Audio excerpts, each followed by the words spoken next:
Eh bien, bonjour à tous, bienvenue pour cette nouvelle séquence de partage sur le dossier informatisé de l'usager. Aujourd'hui, dans le cadre des actions de communication qu'organise le collectif SI médico-social en PACA. Donc aujourd'hui, simplement quelques rappels de principe avant de démarrer. Donc dans le webinaire, par défaut, vos micros et vos caméras sont coupés. Vous pouvez monter sur scène lorsque vous voulez prendre la parole, donc vous pouvez le faire. Voilà, on se réservera une petite séquence, si on peut, de quelques minutes à la fin de notre présentation, donc plutôt vers, 12h15, pour, pouvoir partager, poser vos questions en direct et tout au long de la présentation, en attendant, nous vous invitons à utiliser le chat pour poser des questions. Donc et puis pour rappel, cette session est enregistrée puisqu'on le propose également en replay à l'ensemble, des personnes intéressées. Voilà, donc aujourd'hui, pour vous parler du dossier, usager informatisé et plutôt du volet, soins, médical, de la gestion du circuit des médicaments. Donc nous avons Amandine Marchionni, qui est, chargée de projet. Elle se présentera, mais je vais la laisser se présenter à l'IRSAM. Je t'en prie Amandine. Bonjour à tous. Oui, donc merci pour cette invitation. Effectivement, je suis chargée de projet à l'IRSAM et j'interviens dans différents projets, notamment celui du déploiement du dossier soins, dossier médical sur l'IRSAM. Voilà. Voilà, donc Amandine nous fera plutôt une partie retour d'expérience sur le sujet. Voilà, donc Philippe n'est pas présent aujourd'hui et Mehdi ne nous a pas encore rejoint, mais peut-être nous rejoindra, en cours de session. Voilà, donc simplement vous rappeler que, les médias numériques, donc c'est 2 cycles d'information en parallèle tous les mardis. Donc en ce moment, à midi, nous parlons, du dossier usager informatisé. Donc nous avons fait une première séquence la semaine dernière, plus sur le volet administratif. Aujourd'hui, nous allons parler du volet soins, médical et du circuit du médicament. La semaine prochaine, nous vous parlerons plutôt de tout ce qui est accompagnement, donc plutôt projet personnalisé et écrit autour de la personne qu'on accompagne. Le 22 mars, dans 15 jours, nous vous parlerons, plutôt de l'aspect, de l'entrée usagée. Comment est-ce que les usagers peuvent, solliciter, mobiliser la solution DUI?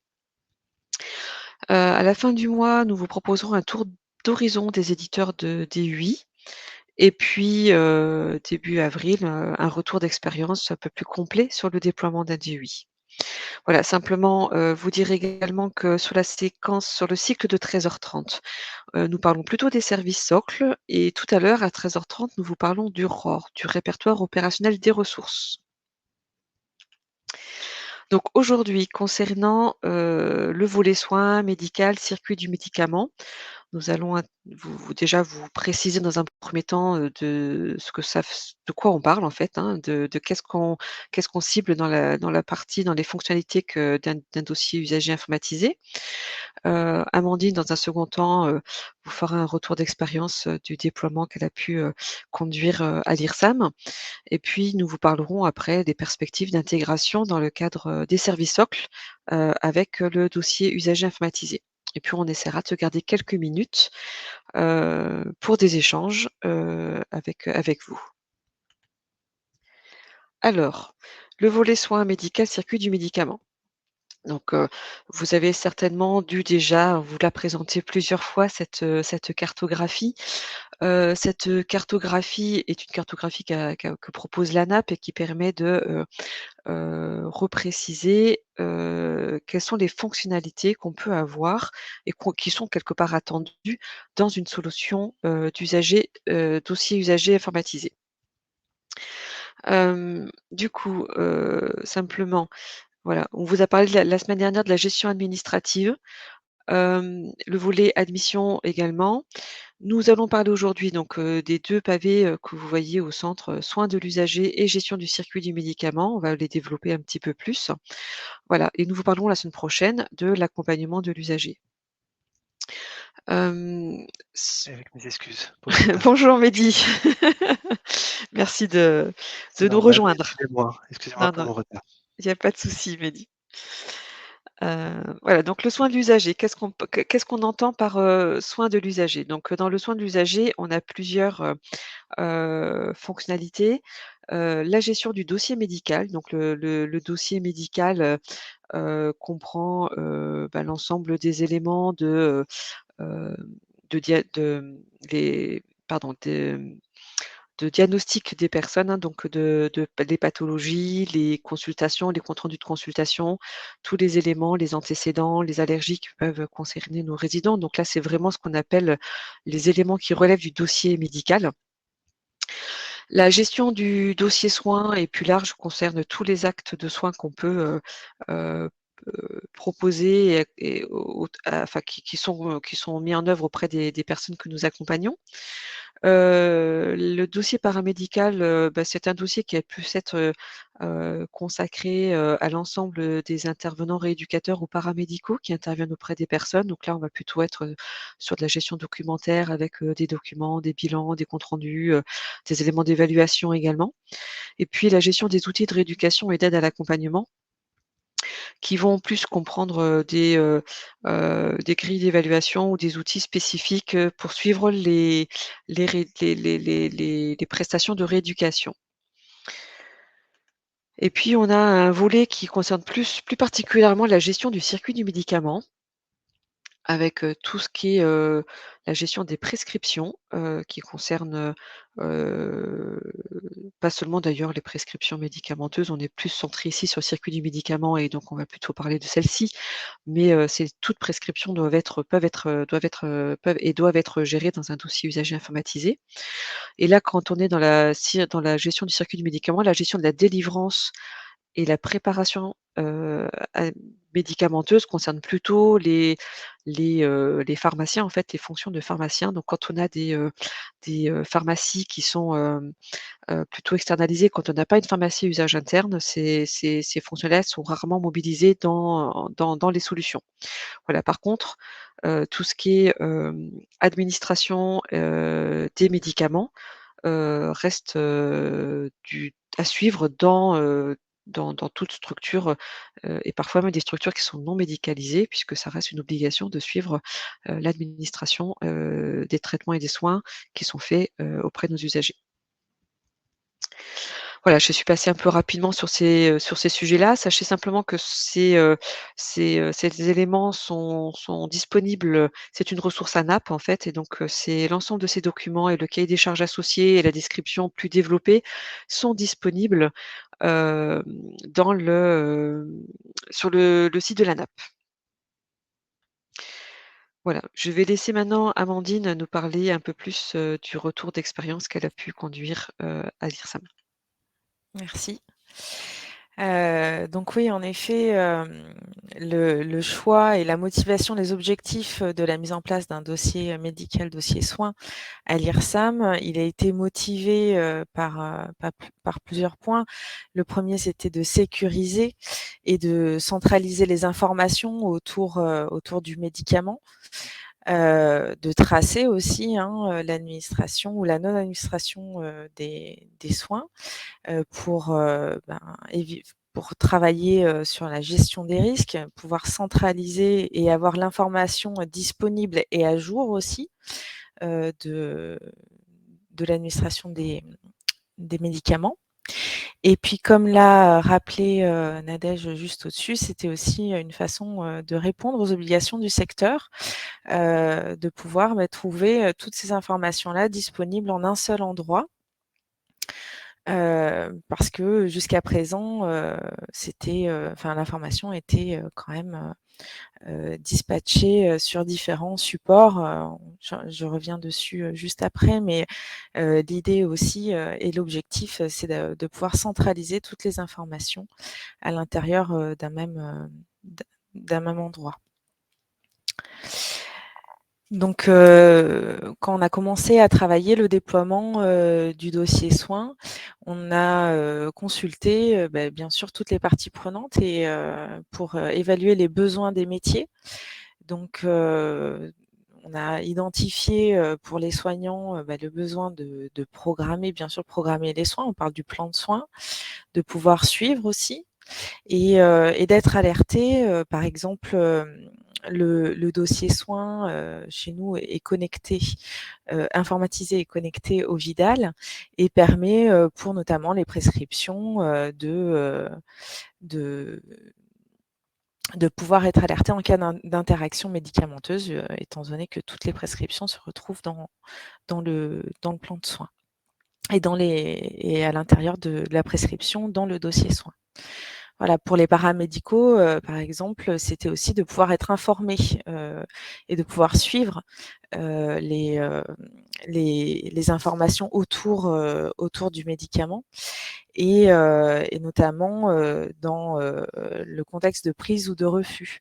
C'est intéressant, de savoir que, suite à une certaine activité ou juste avant, un moment de stress, on va avoir, des difficultés pour administrer tel ou tel soin et ça, c'est aussi intéressant de le retrouver, dans une seule et même, application.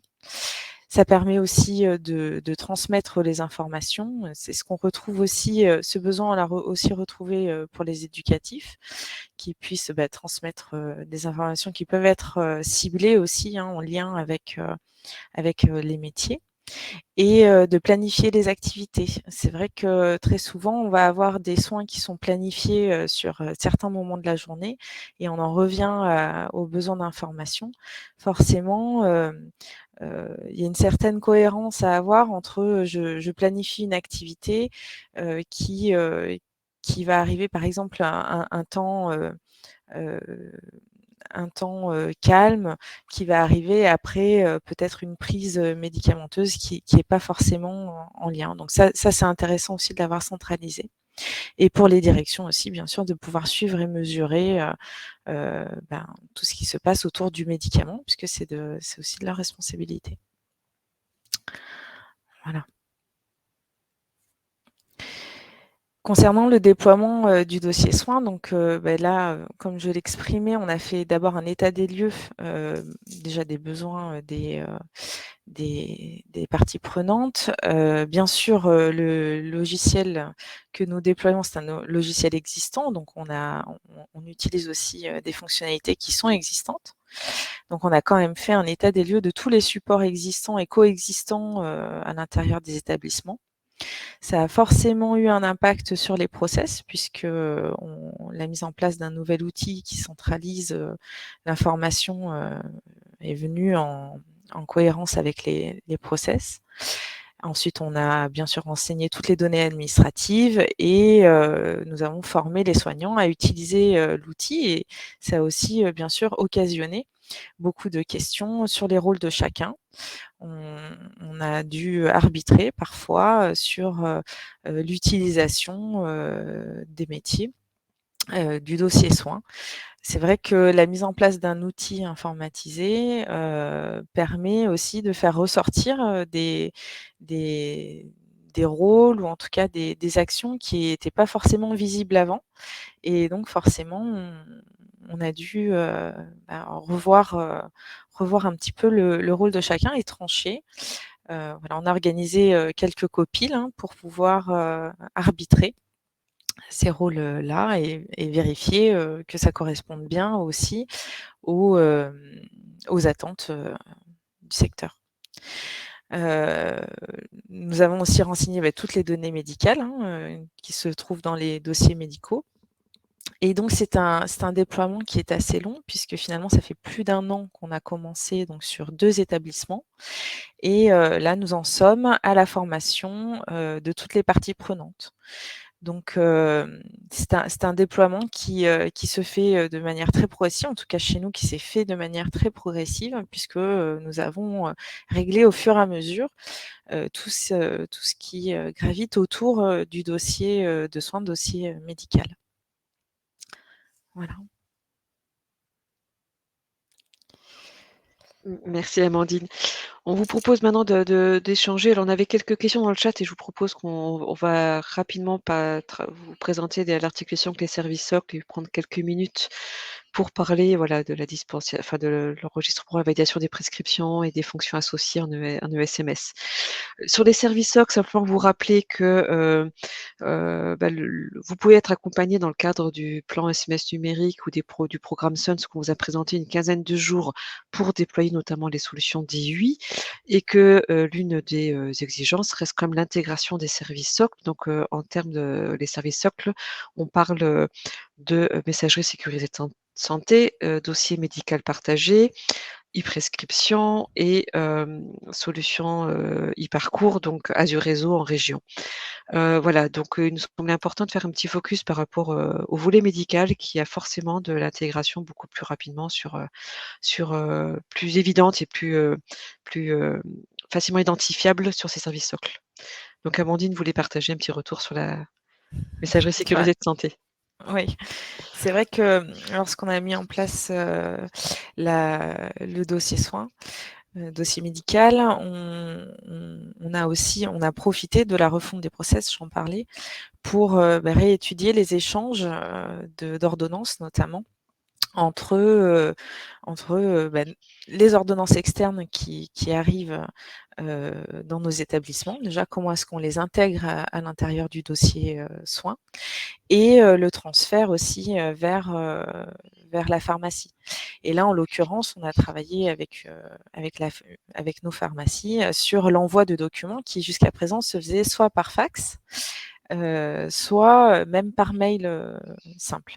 Et donc, effectivement, il y a tout un accompagnement qui se fait sur l'utilisation de la messagerie sécurisée de santé pour aller du démarrage, c'est-à-dire de l'envoi de la prescription à la réception, vérifier que la pharmacie reçoit bien l'information, que l'information est lisible.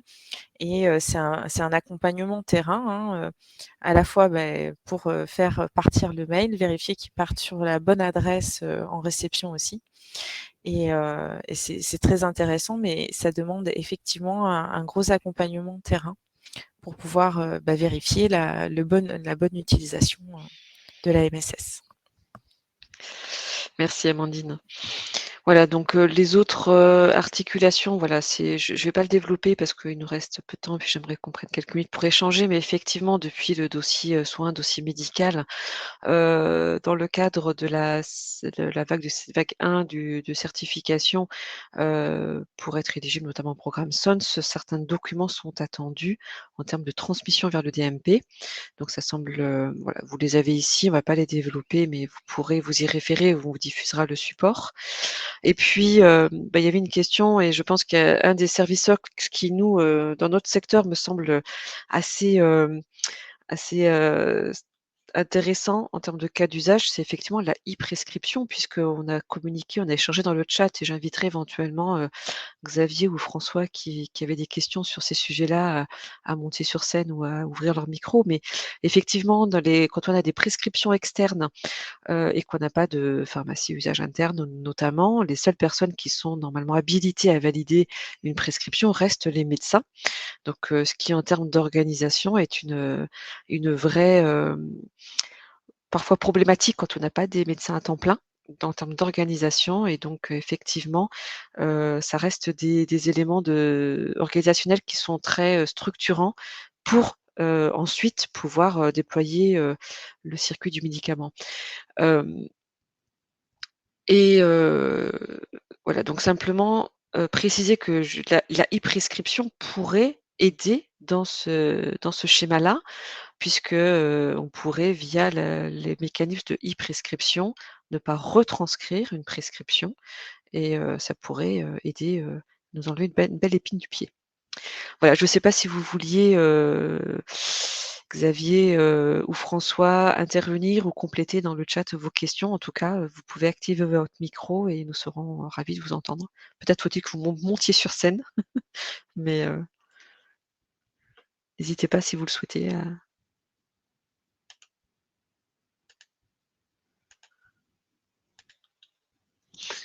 Et du coup, j'aurais une question à Amandine. Les difficultés que vous avez rencontrées pour le déploiement Et la mise en place de tout ça? Oui, alors c'est vraiment, lié, aux habitudes et au rôle, de chacun. C'est ce que j'évoquais et la refonte des process. Sur chaque étape, sur chaque, à chaque formation, chaque fois qu'on a intéressé, les intervenants, les métiers, se sont posés les questions, de: «Mais, comment est-ce qu'on fait? Quand?» Et toutes ces questions-là, alors elles sont nombreuses, je peux pas toutes les citer et là, Nadège évoquait l'e-prescription. C'est vrai que ça nous enlèvera une belle épine du pied, mais c'est souvent lié effectivement aux prescriptions externes et à la retranscription, des ordonnances, dans le plan de soins notamment. Et juste une petite question, toujours sur la vous m'entendez là? Pardon. Oui. Oui? Oui. Sur la e-prescription, est-ce qu'il y a une part, d'intelligence artificielle, de conciliation médicamenteuse possible à ce niveau-là avec les pharmaciens, par exemple? Enfin, c'est 2 questions en une, hein, mais, est-ce qu'il y a les 2 choses possibles? Je connais pas bien la e-prescription. Est-ce que c'est déployé déjà chez nous, de manière, en PACA ou pas encore, hein? On est Non, d'accord? Pas encore, non. pas encore. Malheureusement. Mais c'est dans la Oui, ça feuille va de venir. route, dans la feuille de route du numérique en santé, ce qui est, projeté et peut-être que ça évoluera, c'est plutôt d'avoir, un qu'avec, la prescription soit associé un code barre qui permette de dématérialiser le flux d'informatisation, qu'en scannant ce code barre, on ait la structuration de la prescription qui puisse être importée dans nos solutions. C'est plutôt vu il me semble, dans les premières projections, mais dis si je dis des bêtises, tu corriges, hein. Voilà, mais ça permet surtout d'éviter la retranscription. Et je sais pas au-delà, ce qu'il est possible, envisageable ou prévu en tout cas sur ces sujets-là, c'est pas spécialement développé plus que ça pour l'instant. Ouais, parce que Xavier évoquait la iatrogénie Mmh. Mmh. médicamenteuse et c'est vrai que c'est quand même intéressant, on n'y croit pas à l'intelligence artificielle, mais enfin, connaître toutes les 200 000 molécules qui existent dans la pharmacopée, c'est compliqué. Donc effectivement, ça peut être vraiment utile de pouvoir utiliser ça, mais je ne sais pas si c'est prévu ou pas au niveau de nos structures. Il y a des présentations qui sont prévues à partir dans 2 semaines. Et ce qu'on fera, c'est qu'avec Nadège et le collectif, on vous fera parvenir, on fera un petit webinaire sur ce sujet-là si vous le souhaitez. On vous donnera toutes les informations qu'on a pu avoir du coup. Bah, Moi, je peux super. peut-être, si vous m'entendez, vous apporter Oui. une information. Moi, ce qui me pose le plus question, c'est le vocable vérification, vérification de la prescription. C'est vraiment ce qui m'interroge le plus. Ce qu'il en est de la gestion des interactions médicamenteuses et de la iatrogénie, elle est à 2 niveaux. La première, c'est effectivement les collisions entre les différentes prescriptions des différents spécialistes, où là, effectivement, on a besoin d'un médecin qui envisage les prescriptions d'un point de vue global de la santé de l'usager, où effectivement, il doit adapter les prescriptions qui sont faites par les spécialistes notamment. Ça, c'est un des domaines. Le deuxième domaine, c'est effectivement, il y a des éditeurs qui intègrent soit la BCB, soit le Vidal, mais là, ça demande de leur part le développement de ce qu'on appelle un LAP, qui est certifié HAS, un logiciel d'aide à la prescription, ce qui se fait dans le champ sanitaire depuis de nombreuses années maintenant, donc c'est prouvé. Cela n'empêche qu'il y a des échanges qui doivent être établis entre un pharmacien qui est, d'après les derniers décrets, le seul habilité à vérifier les prescriptions des médecins, et le médecin qui a fait la prescription pour confirmer une prescription qui pourrait poser souci, puisque le dernier mot en revient au prescripteur quand même. La difficulté qu'on va rencontrer dans nos structures, me semble-t-il, c'est d'une part l'accès à notre médecin, aux résultats, enfin du moins au pharmacien qui devrait valider la prescription aux données biologiques, puisque selon les molécules, il faut qu'il aille voir quels sont les résultats de biologie médicale pour valider la prescription, chose qui se fait déjà pas dans le sanitaire, alors dans le médico-social, ça risque d'être encore plus compliqué. Donc Oui. c'est vraiment la validation, moi, qui me pose Mmh. le plus de soucis.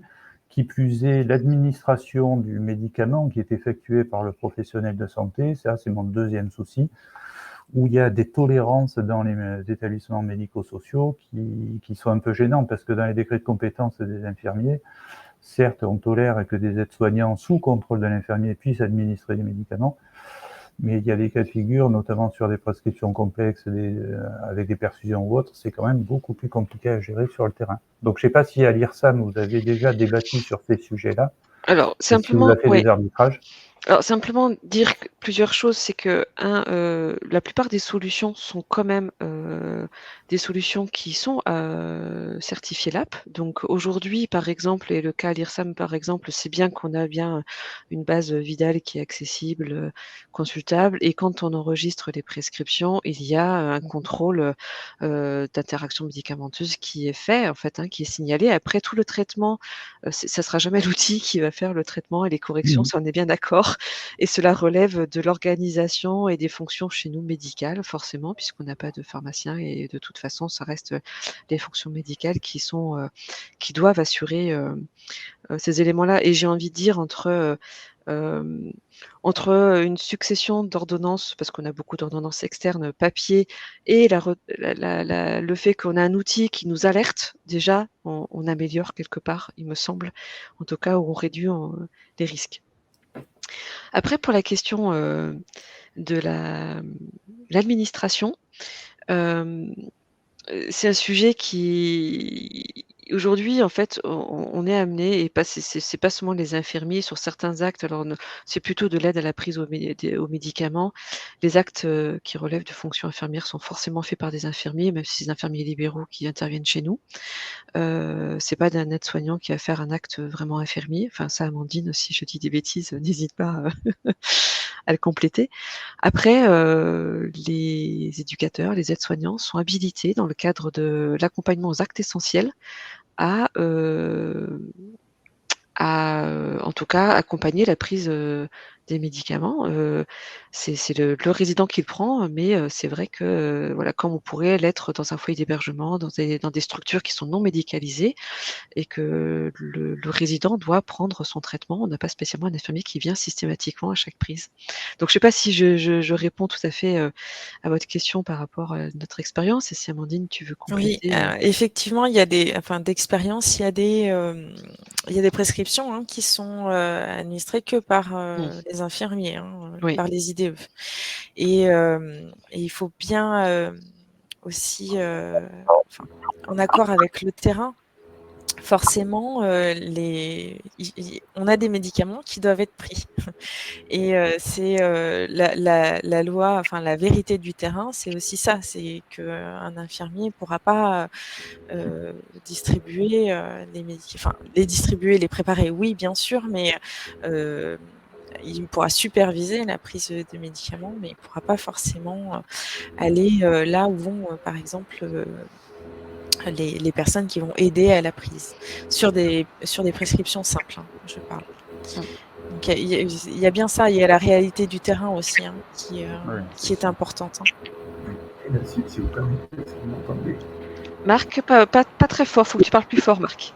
Oui, voilà, je vais parler un petit peu plus fort. C'est mieux là? Oui, on a un bruit de fond, mais on t'entend. Pour donner des informations supplémentaires sur ce point, il me semble que le décret de compétence du aide-soignant vient d'être révisé et qu'il y a un module supplémentaire qui vient d'être ajouté pour justement pallier un petit peu ce point qui est parfois souci à tout le monde. Et ils vont avoir maintenant une formation sur la pharmacologie, de manière à avoir une compétence élargie. Mais tu l'as pas bien précisé, les établissements qui peuvent être terminés, ce sont des infirmiers qui dispensent. On t'entend de très très très loin. Je comprends, je retraduis, mais je comprends Marc qu'il y a une évolution et qu'ils vont être formés, notamment à la pharmacologie, pour avoir plus de compétences dans ces actions qui sont en fait finalement réalisées de fait. C'est ça que tu... C'est exactement ça, je te remercie. Très bien, merci Marc. Bah, écoutez, merci pour l'information. Je ne suis pas toujours tous les éléments. Écoutez, on a un peu dépassé du temps, mais je trouvais que ces échanges étaient riches et intéressants. Alors je vous remercie en tout cas Merci à vous. pour vos contributions et votre participation. Simplement, oui, merci beaucoup Amandine pour ce retour d'expérience. Simplement quelques liens supplémentaires pour rester informé de l'actualité du collectif. Vous avez un lien. Et puis dans le cadre de la réponse au plan SMS numérique ou de SUNS, vous pouvez, si vous êtes intéressé, aussi vous inscrire et vous avez des mails de contact de l'ARS et du GRADE pour éventuellement prendre contact et échanger sur ces plans et ce plan SMS numérique et SUNS. Voilà et puis, bah, écoutez, pour ceux qui sont déjà inscrits, nous vous donnons rendez-vous à 13h30 sur, le ROR et puis la semaine prochaine pour, continuer nos échanges sur le dossier usager informatisé. Voilà, je vous remercie. Merci à tous. Merci. Au revoir. Merci. Au Merci, au revoir. revoir, bon appétit. Merci, au revoir.